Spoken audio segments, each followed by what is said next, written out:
Everyone, good morning. আজকে সকালটা আমাদের শুরু হলো পাস্তা দিয়ে, মায়ের হাতের পাস্তা। ভাই খেতে চেয়েছে বলে কথা, মা না করে দিতে পারে বলো তো?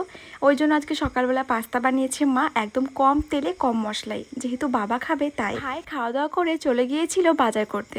না না, ভাই আসেনি, বাজারটা অন্য কারো কাছে পাঠিয়ে দিয়েছে। আর এখানে দেখো রয়েছে কিছুটা চিড়ে, এটা ঠাকুমার জন্য নিয়ে এসেছে। আর ও ছিল বটবডি, মাছ। আমার ঠাকুমা তো একাদশী করে, আর একাদশী পরের দিন কিন্তু চিড়ে লাগে, ওই জন্য ভাই অল্প কিছুটা চিড়ে নিয়ে আসলো, না হলে না পোকা হয়ে যায়। কিছুক্ষণ পরে আসে স্বপ্নিল। না, ও একা আসেনি, আমার দিদিও কিন্তু এসেছে। যেহেতু আমরা কয়েকদিন পরই চলে যাব ও বাড়িতে, তাই দিদি এসেছে দেখা করতে বিরাজের সঙ্গে। তার সঙ্গে বাবাকেও কিন্তু দেখে যেতে পারবে, ওই জন্য এসেছে। আর আমরা আবার কবে আসবো তার কোনো ঠিক নেই।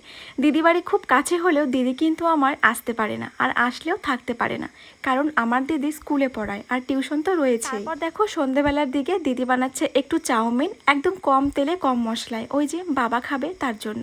দিদি আসার পর আমরা এত গল্প করেছি যে আর ভিডিও ক্লিপ আমাদের নেওয়াই হয়নি।